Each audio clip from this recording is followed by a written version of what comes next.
Rainwater collection has become a common practice these days.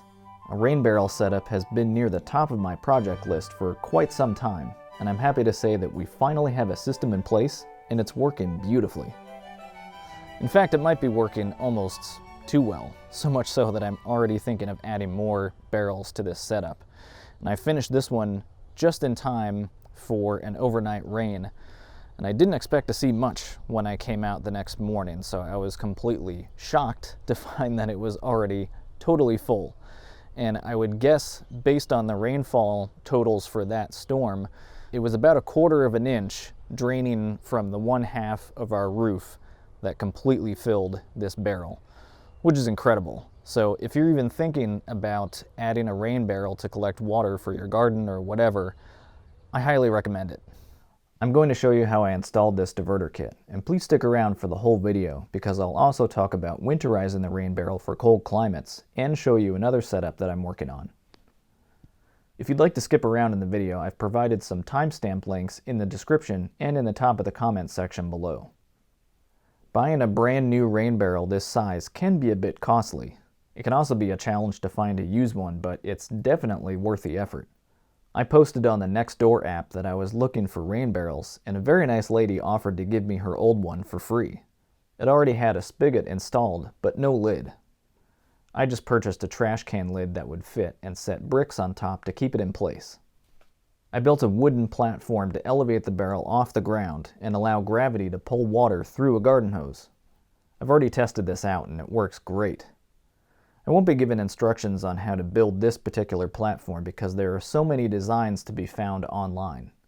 I chose this one because it looked simple and strong enough to hold a lot of weight. It's built with treated lumber and galvanized deck screws, and it cost about $20 to make. So I picked up this diverter kit at the home improvement store. It was the only one they had available, and I have to say, it's a great choice. I'm not being paid to say that.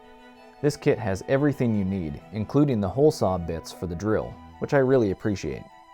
It has a downspout water catcher, a flexible inflow-outflow hose, a drain plug, a winter cap, and a spigot, which I won't need for this installation, but I can save that for another barrel in the future. It's very important to set up the diverter in the right place, otherwise it won't work properly. It needs to come out of the downspout slightly above where it enters the barrel, but also a few inches below the top of the barrel. Once the barrel is full, the water needs to be able to flow out from the diverter and continue through the downspout. We need the largest hole saw bit for cutting a hole in the downspout. After that's done, you can run a screwdriver around the edges of the hole to clean off any metal shavings. Then the diverter goes into the hole and gets secured in place with the screws provided. Of course, I looked at the instructions more thoroughly after I had already installed this, but it's not a big deal here. We have a standard 3" by 4" downspout, for which they recommend installing it on the narrow side so it fits tightly in one half of the downspout. Obviously, it still works fine this way, but if you have a smaller 2" by 3" downspout, you would have to install it on the wide side like this because it wouldn't fit the other way. Next, I figured out where the hose should connect to the barrel according to the requirements I mentioned earlier. I used the medium-sized bit for this hole, cleaned off the plastic shavings, and inserted the hose grommet by folding it into the hole.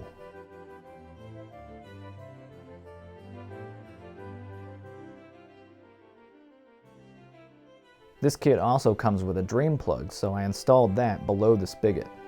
This one needs the smallest hole saw bit. Once again, I folded the grommet into the hole and screwed in the drain plug. I used channel lock pliers to carefully tighten it all the way. To finish the installation, we just need to connect the hose. I had to use some slightly soapy water to get the ends of the hose into the downspout and the barrel. And that's it, we're done. So now we have a rain barrel that's going to save us lots of money over the years and give our plants the kind of water that they really like and deserve. You may have noticed, however, that this barrel is collecting water at the north end of the house where the gutters empty out, which is on the opposite side of the property from our garden.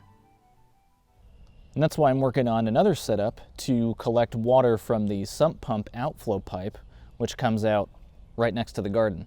So I've already built an identical platform for whenever I find a barrel. And I'd like to have this set up so that I can switch between having the water come into this or out the way it normally does. And that will also make it really easy to keep water from going into the barrel or series of barrels over the winter. It's very important that a rain barrel doesn't have any water in it when it gets below freezing for long periods, because the expanding ice is likely to crack the barrel. I can empty the barrel with the drain plug and store it in the garage or a garden shed.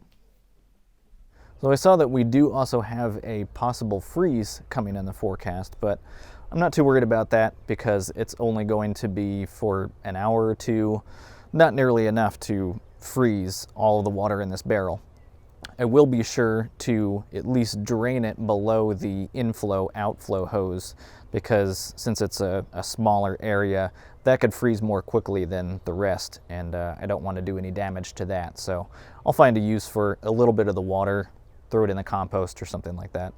So thanks for watching. Be sure to hit the like button and share this video around. If you haven't already, please subscribe and hit the bell icon for new videos that I post every Friday. Stay safe out there, and I'll see you next time.